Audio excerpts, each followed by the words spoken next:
Hello and welcome. We're glad to have you all here and to have the opportunity to use today's workshop to help you better understand how you or your client can take full advantage of the benefits in the comprehensive and progressive Agreement for Trans-Pacific Partnership, known as the CPTPP.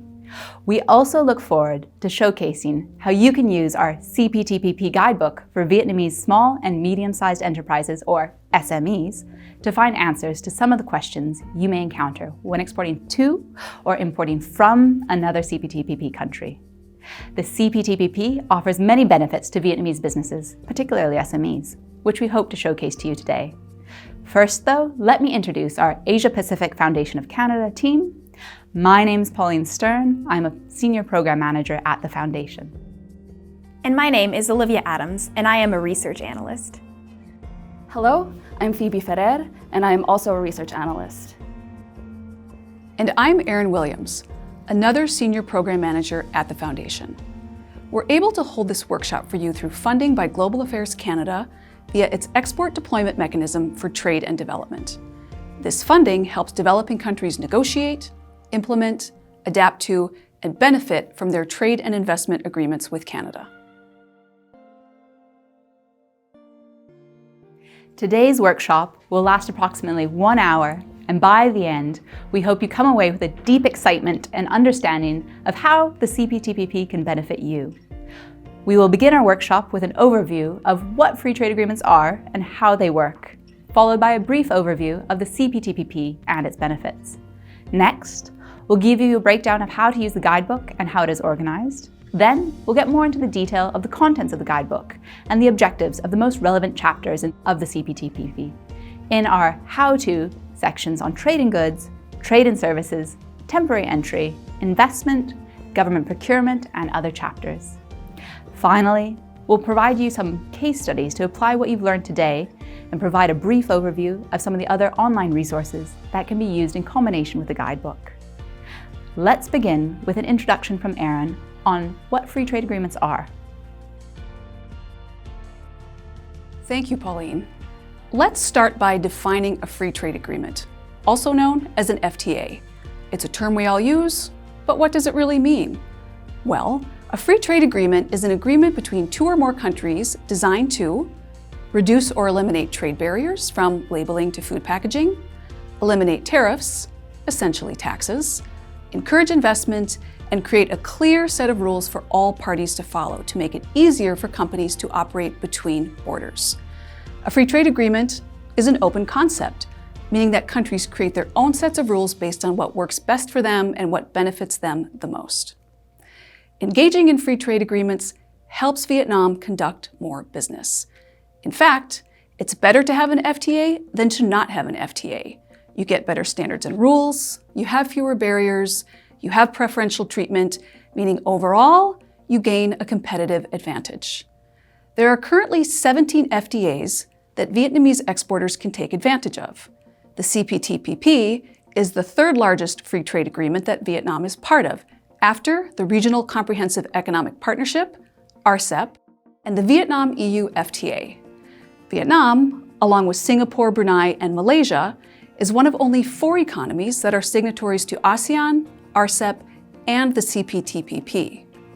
Overall, FTAs benefit economies by providing opportunities for economic growth, job creation, and promoting regional economic integration. The CPTPP in particular is expected to benefit Vietnam's food, beverages and tobacco, clothing and leather, and textile sectors. Back to you, Phoebe, to share the highlights of the CPTPP. Thank you, Erin.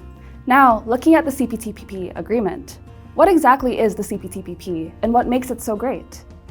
The CPTPP is a free trade agreement between 11 countries: Australia, Brunei, Canada, Chile, Japan, Malaysia, Mexico, Peru, Singapore, New Zealand, and Vietnam. The CPTPP's main goals are to increase international trade and investment, provide economic growth, and promote regional economic integration.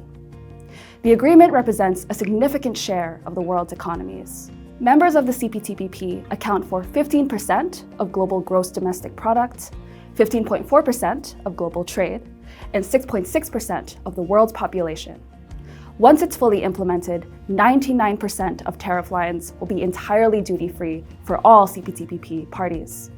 With this market access, the benefits to Vietnamese businesses are immense. The CPTPP is expected to increase Vietnam's GDP growth rate by 3.5%, create 20,000 to 26,000 jobs, and increase exports by 14.3%. The agreement provides important market access gains for Vietnamese exporters, especially in economies that Vietnam had not previously had a free trade agreement with, such as Canada, Mexico, and Peru. The CPTPP also offers additional benefits and opportunities for Vietnamese small and medium enterprises, which, according to the General Statistics Office of Vietnam, make up 97% of Vietnam's businesses. The CPTPP specifically addresses some of the barriers that currently disproportionately affect SMEs, such as administrative costs and customs barriers. Finally, the CPTPP makes sure that the benefits of the agreement are felt by all members of Vietnamese society. Back to you, Erin, for an overview of how to use this guidebook.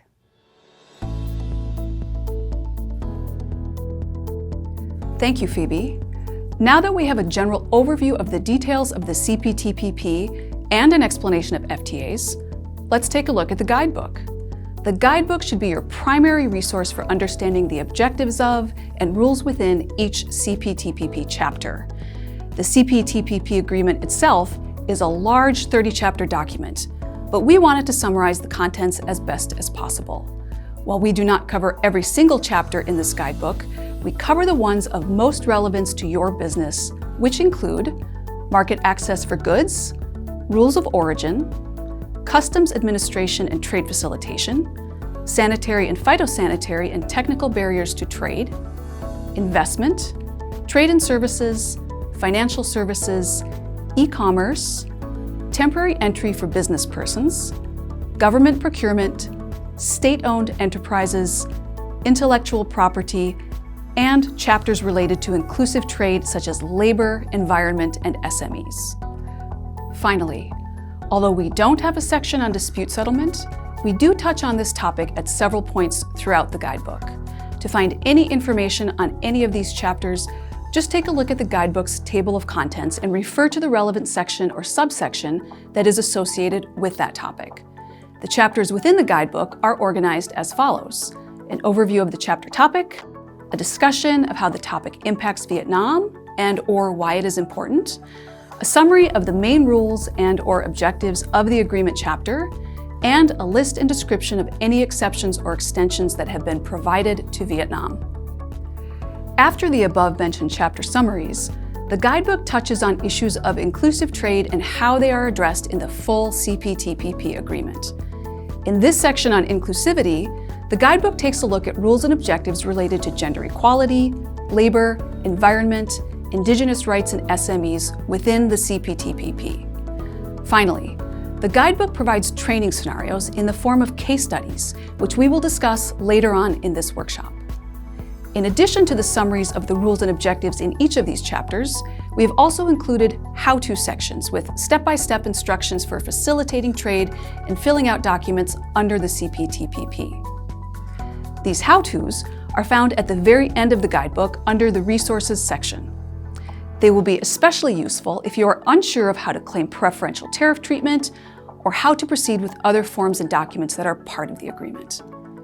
Our workshop today will primarily focus on these how-to sections, as they'll be most relevant to your or your client's businesses. Going back to the Resources section, the step-by-step guides that we have included tell you how to find a tariff elimination schedule, claim preferential tariff treatment, obtain an advance ruling, determine if a procurement is covered under the CPTPP, determine treatment of Vietnamese services, determine treatment of Vietnamese investment, determine temporary entry for business persons. Finally, our guidebook concludes with a list of CPTPP websites for all other CPTPP countries, as well as a list of other online resources. These will also be discussed later in the workshop.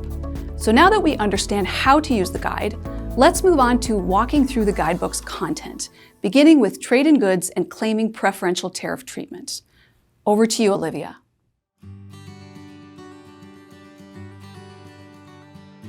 Great, thank you, Erin. Now I will discuss trade in goods for exporters and importers under the CPTPP. The CPTPP offers many benefits to Vietnamese goods exporters, with the largest benefit being the reduction in tariffs on goods that are exported to other CPTPP countries. For example, once the CPTPP entered into force in Vietnam on the 14th of January 2019, tariffs were fully eliminated on 86% of exported products between CPTPP countries. Once the CPTPP is fully implemented, tariffs will be completely eliminated on 99% of all exported products between CPTPP countries. For most countries, tariff cuts take place once a year until the CPTPP is fully implemented, or tariffs are fully cut for specified products. For many goods, tariffs are fully cut immediately upon entry into force. However, it is critical to note that the reduction in tariffs does not apply automatically. In other words, if you do not claim it, you do not get it. It is the responsibility of the exporter, importer, or in some cases, the producer, to ensure that the product that is exported or imported qualifies for preferential tariff treatment. In this section of the workshop, I hope to show you how to use the guidebook to claim that preferential tariff treatment. As previously mentioned, the final section of the guidebook provides several how-to or step-by-step guides, which you can see in the table of contents here. The How-to Market Access for Goods section is where you should begin when looking to claim preferential tariff treatment on a good that is being exported to another CPTPP country. Claiming preferential tariff treatment can be broken down into 4 steps. First, identify the tariff classification of your product. Second, identify the tariff rate and/or tariff rate quota that will be applied to your product. Third, determine if your product qualifies as originating from a CPTPP party. And fourth, prepare a certification of origin. Before diving into these steps, it's first necessary to differentiate between tariff rates and tariff rate quotas. A tariff rate is the rate at which you will be taxed. A tariff rate quota is based on the volume of imports. So there could be a lower tariff rate for a specific quantity of goods, but if you go above that specified quantity, then there will be a higher tariff rate. Now, let's go through each of these steps. The first, again, being identify the tariff classification of your product. Tariff classification is also referred to as an HS code, which stands for Harmonized Item Description and Coding System. This step is necessary because different tariff rates are given to different products, which means that different levels of tariff reductions apply to these different products. If you don't already know the HS code for your product, it's very easy to find. You can find your product's HS code by using a website dedicated to finding HS codes, where you can search your product's name or description of your product to find its appropriate HS code. In Vietnam, the Vietnam FTA portal can be used to find a good's HS code. The link to the trade portal is provided in the guidebook, as well as an explanation of how to utilize the portal. To access the link, you can start by typing in the link provided in the guidebook, or by going to fta.moet.gov.vn. On the homepage, you can search the name or description of your good in the HS code or keyword box. If your product is a service, make sure to first switch to the Search Services tab. As an example, let's say you plan to export live shrimp. To find the HS code for shrimp, select the Search Goods tab and then type the word shrimp into the keyboard box. Let's say we're exporting to Canada, so we can select the Exporting from the drop-down menu and then select Canada. Click Search and you'll be sent to a page that lists potential HS codes for your product. In this example, your HS code would be 030616. The HS codes found on the FTA portal are 2017 HS codes, which are the most up-to-date codes, as some 8-digit HS codes are updated only every 5 years. There are other websites that you can also use to confirm your product's HS code. Some examples are Canada Post's HS code Tariff Finder or tarifffinder.ca. When using international HS code finders, the national numbers in the tariff code may be different, but the international numbers will be the same. Here is an example of how to read an HS code. An HS code is broken into 6 categories, 3 of which are recognized internationally. The first pair of digits are for the chapter, so in this example, it's fish and crustaceans. The second pair of digits are for the heading, so here the heading would be crustaceans. The third pair are for the subheading, so here, shrimps and prawns. And then the last three pair of digits are subdivisions that can vary nationally. Once you've found your product's HS code or tariff classification, we can move on to step 2, identify the tariff rate and/or tariff rate quota that will be applied to your product. There are different ways to identify the tariff rate and/or tariff rate quota that will be applied to your product. The first is by taking a look at the tariff elimination schedule of the country to which you may be exporting, or if you're importing, by taking a look at Vietnam's tariff elimination schedule. To do this, let's first learn how to find and read a tariff elimination schedule. Each CPTPP country has its own tariff elimination schedule, which sets out each country's commitments to reduce tariff rates. The full list of tariff elimination schedules can be found in Annex 2D of the CPTPP agreement. Annex 2D is found in the full text document of the agreement, which can be accessed on the Vietnamese government's website, or by searching CPTPP MOIT Gov Vietnam on Google, then clicking the Agreements Documents tab, which should be the 4th tab, and then scroll down to Annex 2D and click on the tariff elimination schedule of the country you are exporting to, or for Vietnamese importers, you should click on Vietnam's tariff elimination schedule. For this example, let's take a look at Japan's tariff elimination schedule.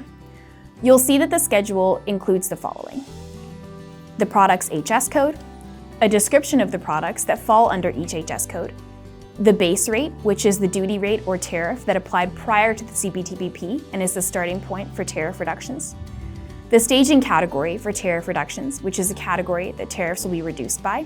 For example, EIF category tariffs will be eliminated immediately upon the CPTPP's entry into force. B2 tariffs will be eliminated in 2 stages over the course of 2 years. B3 tariffs will be eliminated in 3 stages over the course of 3 years, and so on. And lastly, the tariff rate that will be applied in that year. Tariff elimination schedules for every CPTPP country will all contain this information. So now that you know how to read a tariff elimination schedule, you should be able to easily find the tariff rate that will be applied to your product. But first, make sure to determine the year of tariff reductions the product is in, and then find the tariff rate for that year in the schedule. For shrimp, for example, tariffs drop to 0% immediately upon entry into force, so the tariff rate would be 0%. There are also online resources that can help to identify the tariff rate that will be applied to your product. In addition to using the Vietnam FTA portal to find an HS code, you can also use the same website to find the tariff rate applicable to your product. Vietnam's Customs Authority also provides information on the import tax that will be applied to a product. Once you know your product's HS code and the reduced tariff rate that will now be applied, you must now prove that your product originates from Vietnam or any other CPTPP country, which leads us to step 3 of this guide, determining if your product is originating based on the Rules of Origin, or ROO, requirements in Chapter 3. These rules of origin exist to ensure that products originating in CPTPP economies benefit from the tariff reductions specified in the agreement, while those products that do not originate in these countries do not receive the same benefits. Therefore, in order to benefit, you must prove that your product originates from Vietnam or from any other CPTPP country. According to the CPTPP, a product is considered to originate from a CPTPP country if it is wholly obtained from or produced in a CPTPP country. So, for example, goods that are grown, raised, caught, or extracted in a CPTPP country. So, for example, shrimp caught in Vietnam would be considered originating there. A product is also considered to originate from a CPTPP country if it is produced in a CPTPP country exclusively from inputs from one or more CPTPP countries.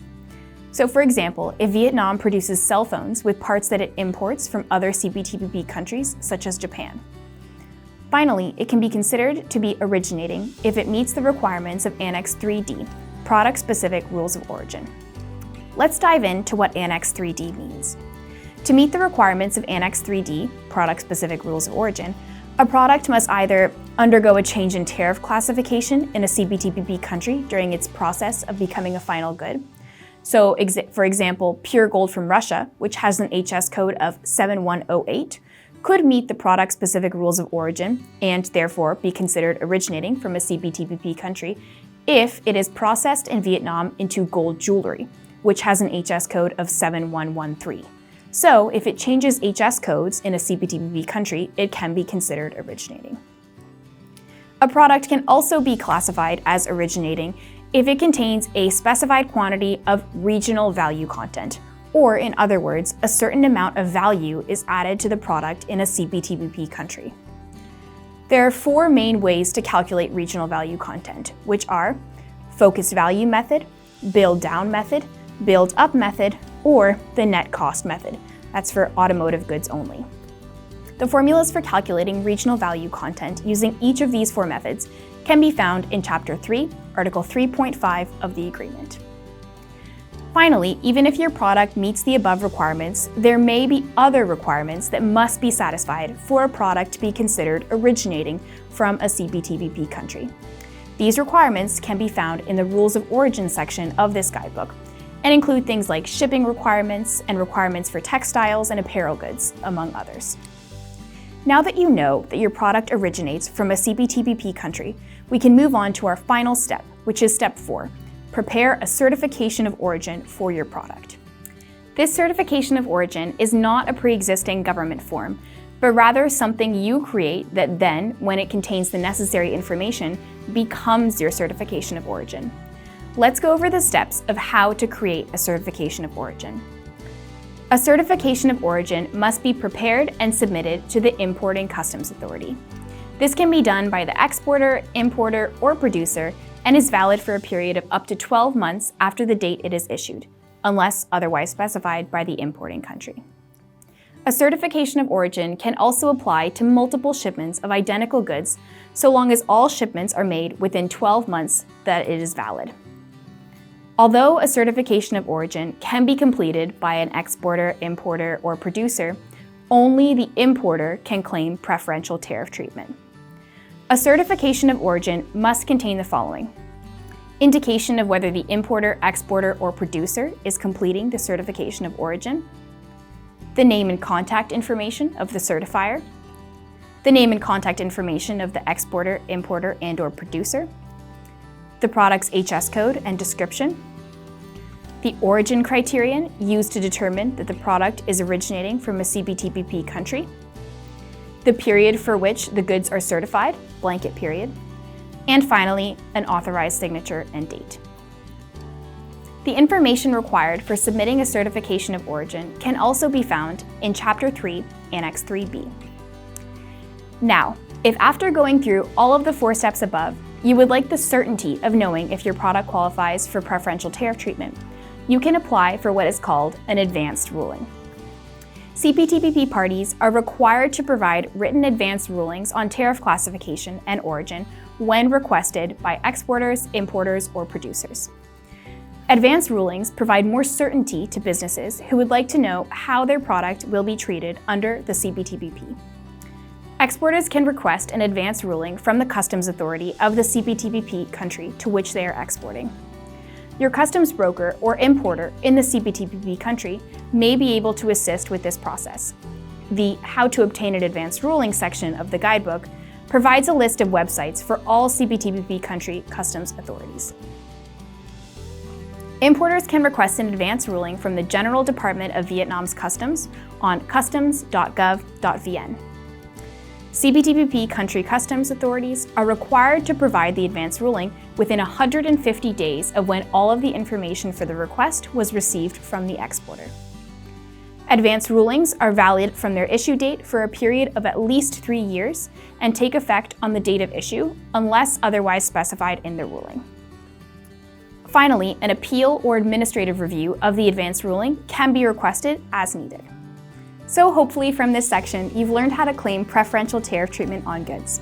More specifically, I hope you'll be able to find a product's HS code, identify the tariff rate that will be applied to your product, determine if your good qualifies as originating, prepare a certification of origin, locate and read a tariff elimination schedule, and finally, request an advance ruling. Now that you know how to benefit from the CPTPP when trading goods within CPTPP countries, let's turn to Pauline to go through the steps required to benefit from the CPTPP when engaging in services trade. Thank you, Olivia. Before we go into the specifics of how to determine treatment of Vietnamese services, let me first tell you why services trade is important to Vietnam. Vietnam's services sector accounts for about 42% of the country's overall GDP as of 2020, making it a very significant part of the economy. Just in the first quarter of 2021, Vietnam's services sector grew by about 3%, making up 36% of Vietnam's overall growth in GDP in the first quarter of 2021.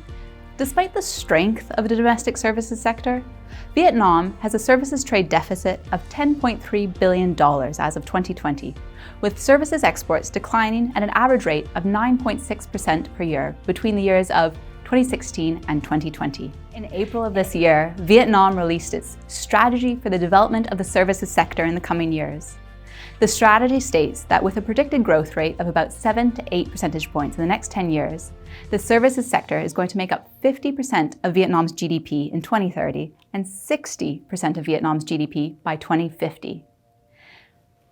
It's evident that the services sector is important to Vietnam's economy. Therefore, understanding how you determine the treatment of Vietnamese services under the CPTPP is an essential part of capitalizing on the benefits of the agreement. So now, let's work through the steps of how to export services. So the first step is to identify which CPTPP market you would like to export to. The second is to make sure that your service is covered under Chapter 10, the Cross-Border Trade and Services chapter of the agreement. There are certain services that are not covered or are covered elsewhere in the agreement. Here's a list of the following services not covered under the Trade and Services chapter: financial services, government procurement, subsidies or grants provided by the CPTPP party in question, such as insurance, guarantees, and government loans, any services supplied by a government authority, most air services or services in support of air services, except for certain types of services, which are covered in this chapter, such as aircraft repair and maintenance. So once you've determined if your service is covered and does not fall into one of the above-mentioned categories, which is not covered, you can proceed to step 3, which is to figure out what type of service trade your export falls under. There are 4 different types of services trade. The first is cross-border. A consumer in the exporting country receives services from abroad, for example, telemedical advice, consultancy reports, etc. The second is consumption abroad. Either a citizen of the exporting country moves abroad to consume services, for example, as a tourist, student, patient, or a good is sent abroad to be repaired or serviced, for example, specialized equipment. The third is presence of a service supplier. A service supplier of one country establishes a presence in another country to provide a service, such as domestic subsidiaries of foreign insurance companies or hotel chains. Note that this does not cover the entry of an actual person, an actual human being, as that is covered under Chapter 12, Temporary Entry of Business Persons. And the fourth is commercial presence. Persons from one country enter another to provide a service, for example, accountants, doctors, or teachers. So all 4 of these categories are covered under the Trade and Services chapter of the agreement. After that, the next consideration is to understand the core obligations on trade and services that are outlined in the chapter. These obligations are ones that all CPTPP parties have to abide by, and they provide opportunities for Vietnamese SMEs by making trade more open, more secure, and less risky. Some of the most important rules include national treatment, most favored nation treatment, market access, local presence, domestic regulation, recognition, and finally, payments and transfers. For any questions on these obligations, please refer to the accompanying guidebook.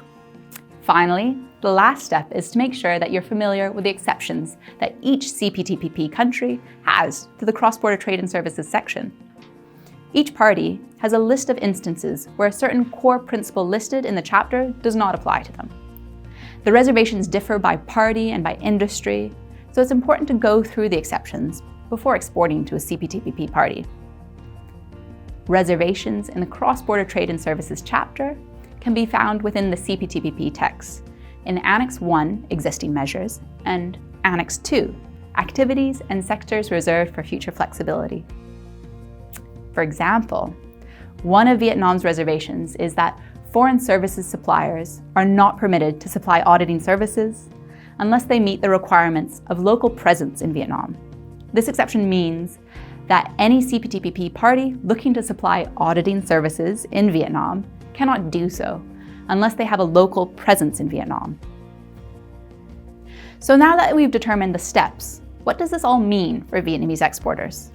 Well, as mentioned, these rules create more certainty around services trade.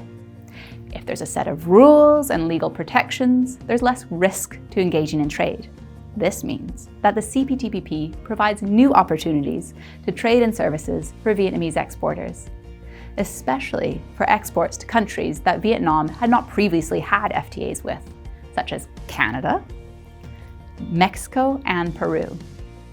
Before the CPTPP, Vietnam had only benefited from the WTO's General Agreement on Trade and Services, GATS, with these countries. Now, there's improved market access for services sectors above and beyond GATS. For example, some of the sectors that Vietnamese services exporters to Canada will have improved market access in are veterinary services, environmental services, educational services, among others. Overall, I hope this has helped you understand how to determine treatment of Vietnamese services and why the CPTPP helps Vietnamese services exporters and importers. Over to you, Olivia, for the next section.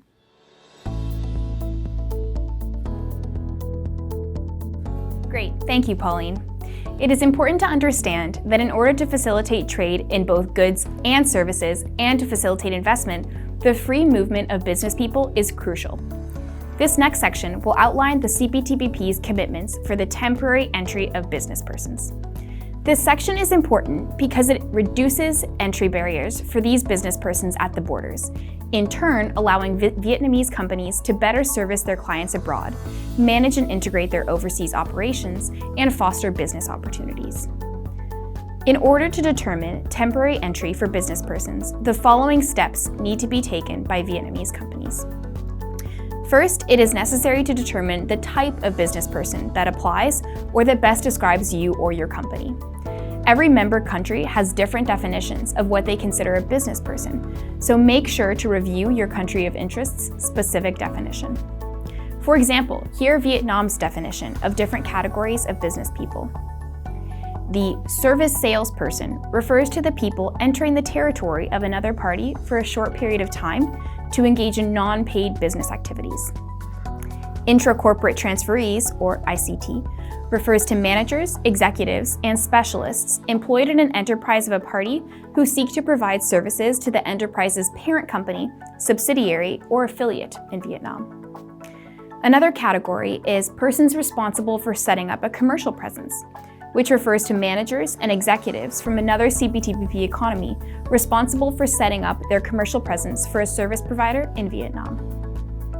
The category called Other Personnel includes managers, executives, and specialists employed by an enterprise from another CPTPP economy with commercial presence in Vietnam who participate in their enterprise's activities. The last category is Contractual Service Suppliers, or CSS, which include business persons who are employees of an enterprise of another CPTPP economy with no commercial presence in Vietnam and who have obtained a service contract from a Vietnamese enterprise. The further details on the categories can be found under the annexes of Chapter 12. After you've determined what category of business person you fall under, the next step is to understand what entry conditions you qualify for, specifically the limitations, length of stay, and labor mobility conditions that you are eligible for. Each country has differing eligibility conditions, so make sure to review those before sending any business persons abroad. Those conditions can be found, again, under the annexes of Chapter 12. Third, Vietnamese companies must be aware that the labor mobility conditions outlined in the CPTPP do not replace a country's regular immigration process. Vietnamese business persons will still have to satisfy the specific country's entry requirements, including visas or work permits. This information can generally be found on the country's immigration website. It is also an option for the business person or company that is seeking entry to obtain legal counsel to ensure that all of the conditions are met. The requirements of entry for business persons vary by country. For example, a service salesperson from Vietnam will be granted temporary entry under the CPTPP to Canada, but not to Mexico. Similarly, an ICT manager will be granted temporary entry to Australia, but not to Singapore. As a general rule of thumb, most temporary entry rules are reciprocal, meaning that if Canada grants entry to service salespersons from Vietnam, Vietnam will also grant entry to sales service persons to Canada. However, this rule does have exceptions, which is why it's important to review the guidebook and note the specifications for each category that each country has before sending any employees abroad. Let's move on to understand how to determine treatment of Vietnamese investment.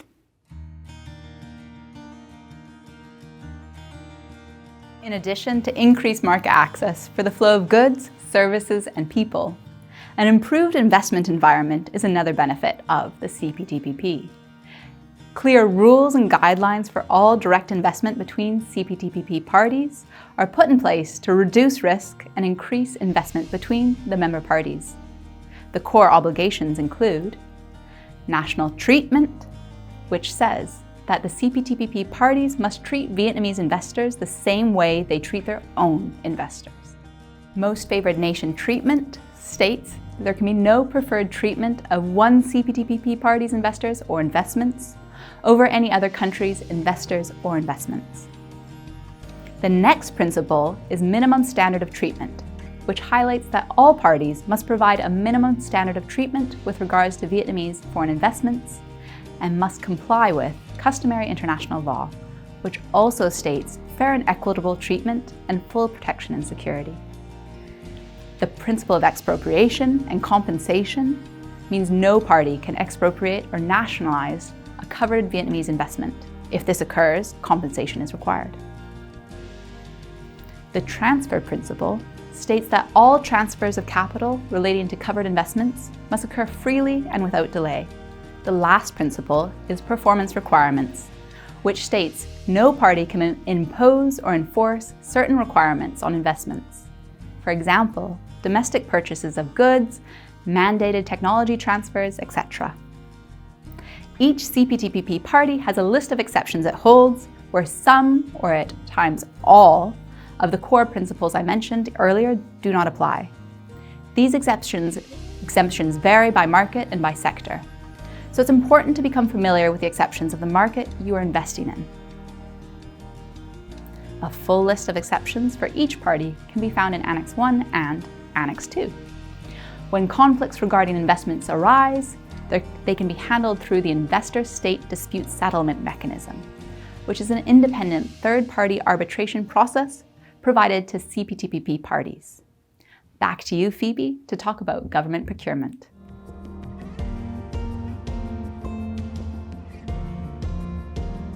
Thanks, Pauline. Government procurement refers to the purchase of goods and services made by a public authority, such as a government agency or state-owned enterprise. When it is the government purchasing a good or service, it is treated under a separate chapter in the CPTPP called Government Procurement. It should be noted that under the CPTPP, government procurement applies only to the national level. The Organization for Economic Cooperation and Development, or OECD, states that government procurement represents approximately 14 to 20% of most developed countries' GDP. Therefore, any improved market access to government procurement bids in other CPTPP economies can represent significant opportunities for Vietnamese businesses. The government procurement chapter within the CPTPP agreement mainly aims to address some of the barriers that firms may face when selling to foreign governments. Moreover, under the CPTPP, the key provisions that apply to government procurement are national treatment or non-discrimination, Accountability, which highlights that CPTPP countries can establish an administrative or judicial authority to review challenges or complaints by suppliers. Impartiality, which means all bidders are treated equally in the procurement process. Transparency, meaning that the procurement process must be transparent. The most important thing for businesses to know is that there is no blanket coverage for government procurement. For example, many Vietnamese government bodies are not covered by this agreement. Similarly, not all goods and services are covered by the procurement chapter.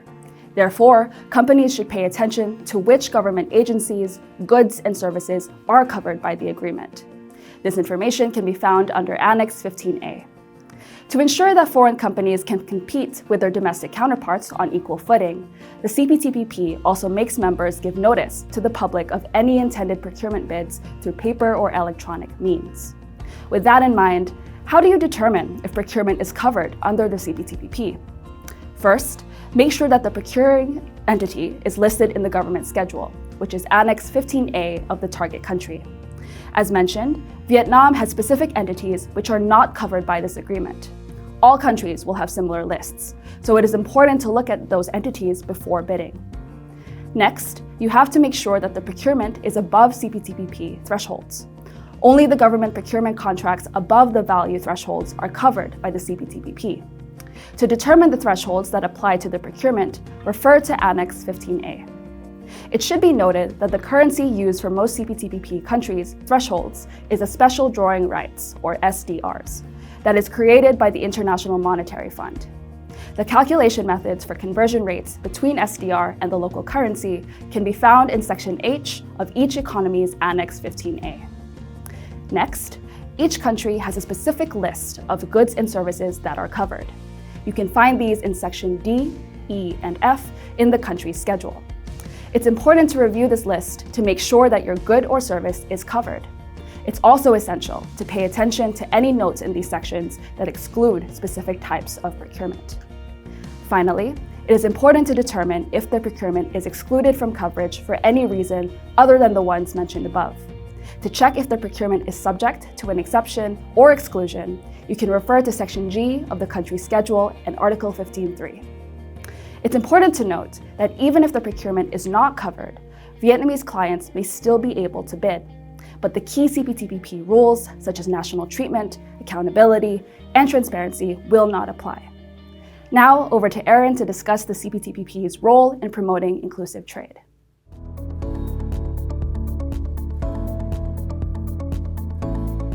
So now that you understand government procurement, let's move on to understanding how the CPTPP promotes inclusive trade. To understand that, it's first necessary to understand what exactly inclusive trade means. Inclusive trade fundamentally tries to address two main issues that arise within international trade. The first issue is that not everyone benefits equally from international trade. Women, indigenous peoples, developing countries, and SMEs disproportionately bear the burdens of international trade and do not necessarily reap the same benefits as, say, large corporations. I should note here that the term indigenous peoples may be used in international trade agreements and international fora. Throughout this workshop and our guidebook, indigenous peoples in Vietnam will be referred to as minority ethnic groups. Now, the second issue is that international trade can have a negative impact on the environment. So inclusive trade tries to remedy these issues by creating a trade model that ensures that groups that have traditionally faced barriers to trade benefit from it, while also making sure that the environment is protected. Recognizing the importance of this, the CPTPP placed inclusive trade at its forefront. The agreement has chapters on the environment, SMEs, and labor. It also contains rules that address gender equality, indigenous rights, and corporate social responsibility. Let's delve in deeper to some of these provisions. The rules set out in the SME chapter aim to reduce the barriers that SMEs face when trying to export abroad, such as the administrative costs or lack of necessary information and resources. The labor chapter addresses inclusive trade by trying to reduce workforce discrimination, which impacts women, indigenous peoples, ethnic minorities, and youth. In other words, the labor chapter makes sure that participation in international trade and labor rights are not mutually exclusive. The environment chapter tries to achieve a few different things.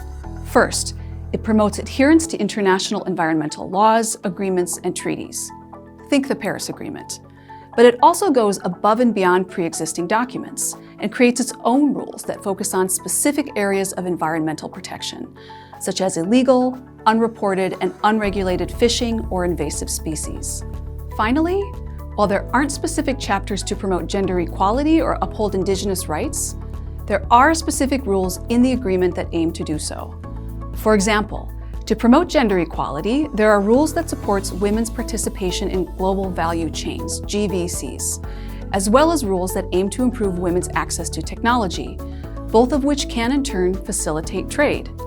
To uphold Indigenous rights, there are rules that are dedicated to preserving and respecting traditional knowledge, cultural practices, and expressions. Overall, the CPTPP has integrated various chapters and rules to ensure that it is promoting trade that is comprehensive and progressive, also known as inclusive trade. Next, let's hear from Pauline about some of the other chapters in the agreement.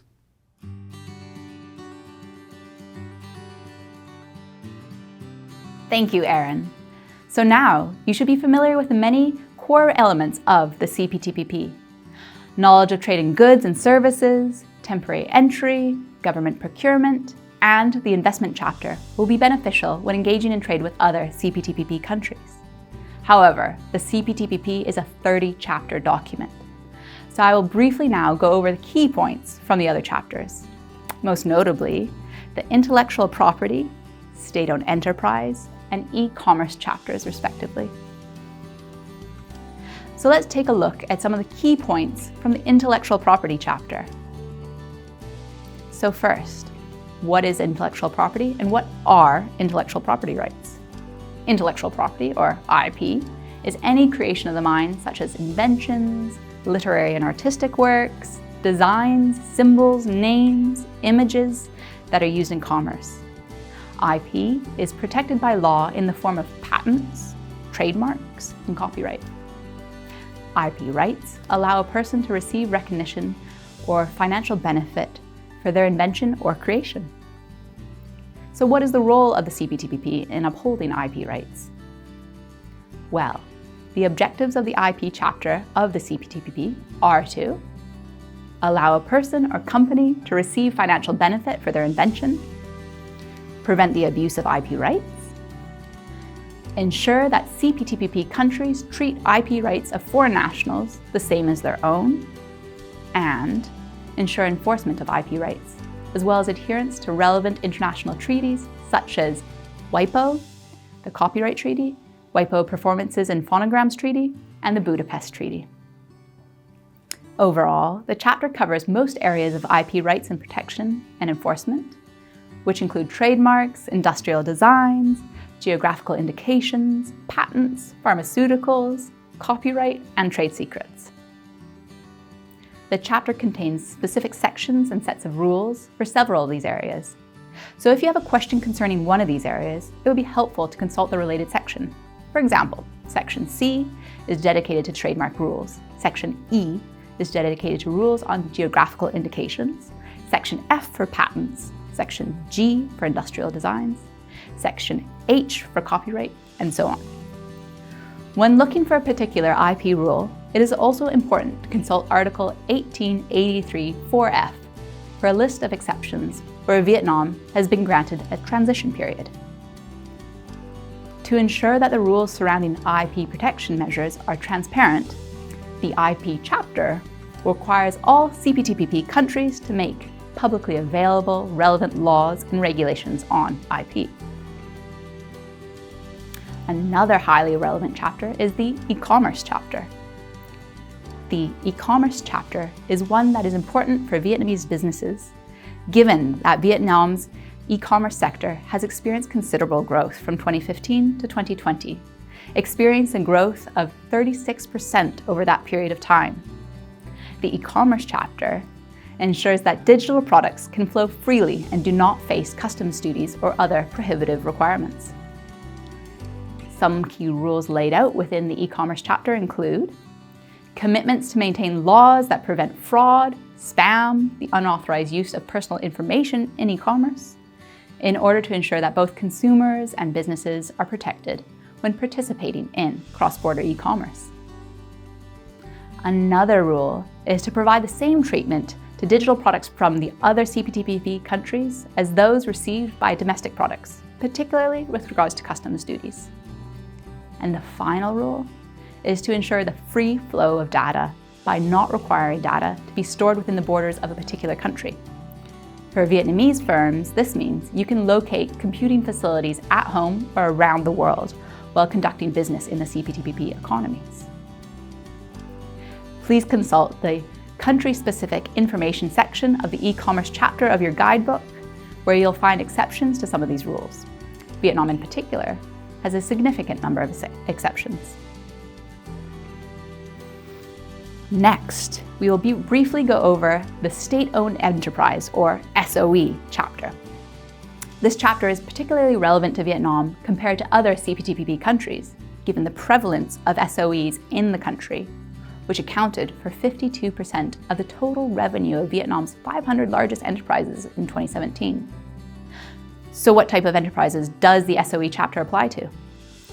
According to the CPTPP, an SOE is defined as an enterprise that engages in commercial or business activities and where the state directly owns more than 50% of the enterprise's shares, or controls more than 50% of the voting rights, or holds power to appoint the majority of the members of the board of directors or other equivalent persons. Some examples of Vietnamese SOEs include Vietnam Oil and Gas, Vietnam Posts and Telecommunications Group, and Vietnam Railways. This chapter ensures that SOEs do not distort trade and that there is a level playing field between SOEs and private enterprises. For Vietnamese SMEs, this also means that the CPTPP ensures fair competition against SOEs in other CPTPP countries. Finally, it's worth covering the Sanitary and Phytosanitary Measures chapter and Technical Barriers to Trade chapter. The CPTPP and our guidebook contains chapters on each of these areas. One for sanitary and phytosanitary, or SPS measures, and one for technical barriers to trade, or TBT. Briefly, to review what TBT and SPS measures are. TBT are any domestic regulations or standards that negatively affect trade.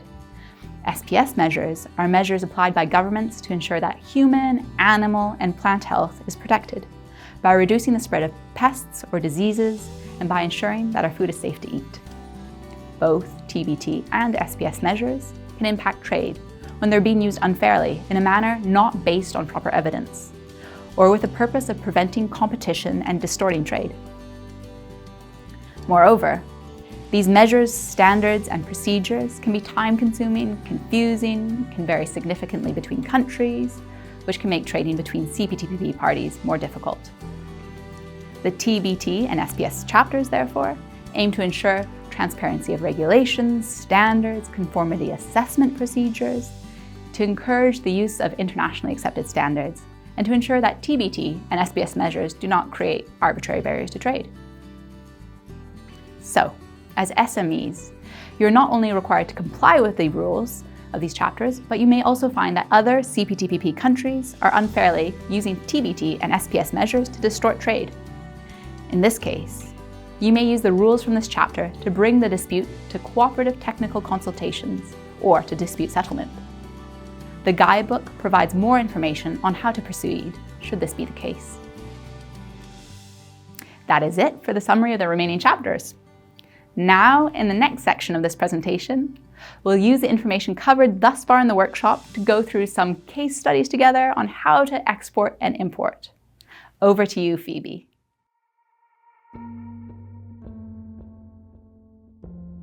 Thanks, Pauline. Now we will walk through some case scenarios that will help you understand how to take advantage of both the guidebook and the CPTPP. The guidebook contains 5 case scenarios that are designed to address various questions and situations that you or your client may encounter when engaging in international trade with other CPTPP countries. Let's take a look at one of these case studies together. You are the CEO of a textile company that manufactures women's cotton clothing called High Fashion Mode, established in 2005. Your company is very successful domestically, with 2 production facilities in Vietnam.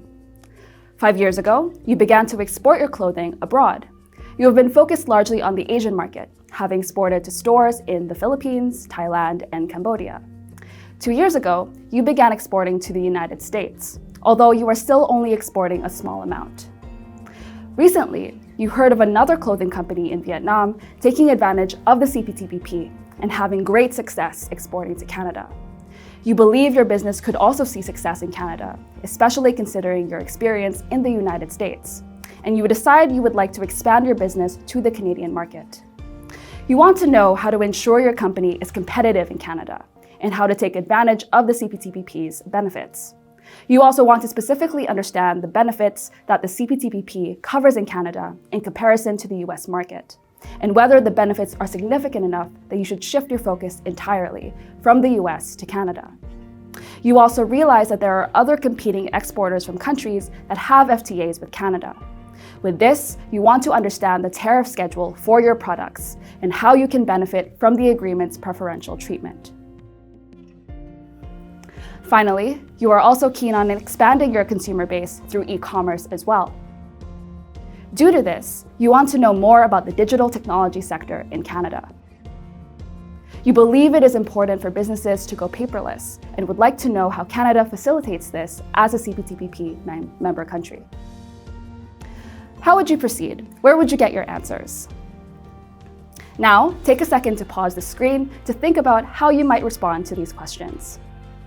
Hopefully, you've given yourself enough time to come up with how to respond in this scenario. Now, let's take a look at some answers to this scenario. First, let's address the question of how to take advantage of the CPTPP's benefits. It is important to identify the tariff code, or HS code, that your product is classified under. To find your product's HS code, you can go to the website of the relevant customs authority. There are various online tools or websites that can help identify your HS code, as we discussed earlier. You can also seek legal counsel to ensure that you choose the right category. In this case, since your company manufactures women's cotton clothing, the universal 6-digit HS code is 620630. Next, it is important to determine how your good will be treated under the CPTPP. To do this, you have to review Canada's Tariff Elimination Schedule, which can be found under 2D, Canada General Notes to Tariff Schedule, Part 5 of the CPTPP. The schedule shows us that the base tariff rate pre-CPTPP was 17%. As of year 1, for example, the entry into force of the CPTPP for Canada, the tariffs have been completely eliminated. With this, your company would see a significant benefit in exporting to Canada under the CPTPP, as the tariffs have been reduced from 17% to 0. Now, to address the second question of whether it is more beneficial to export your product to Canada or to the United States. The United States tariff rates can be found on this website, dataweb.ucitc.gov/tariff.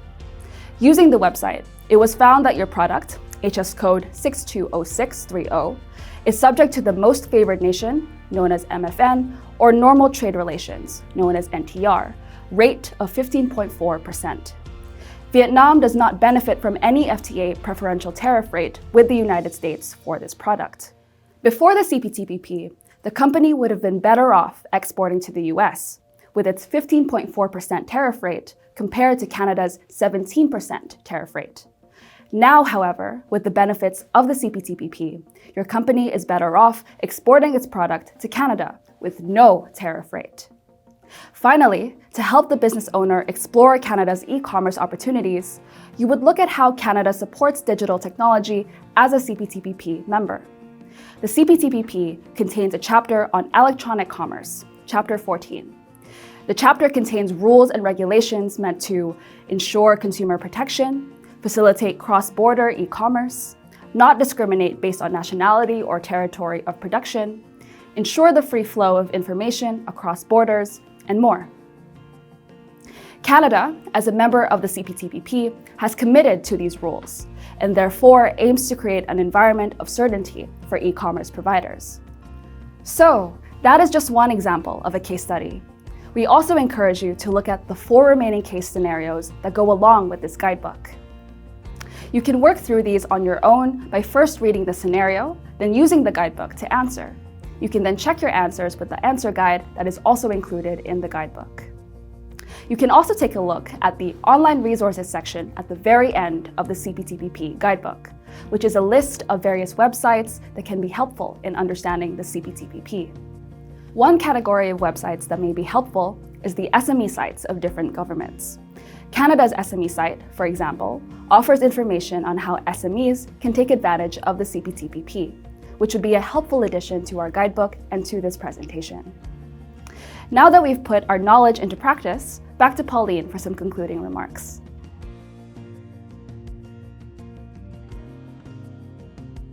With that, we've reached the end of the workshop. Congratulations on making it through the last hour. We know it's been a lot of information to digest, but there's a lot of important content to consider in order to reap the benefits of the CPTPP. Hopefully, this guidebook in combination with the online resources will provide you with all the tools you'll need to benefit from the CPTPP when exporting to or importing from other CPTPP countries.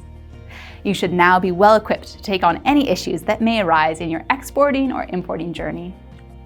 We hope that you'll be able to easily refer back to all the resources that we've provided you with today.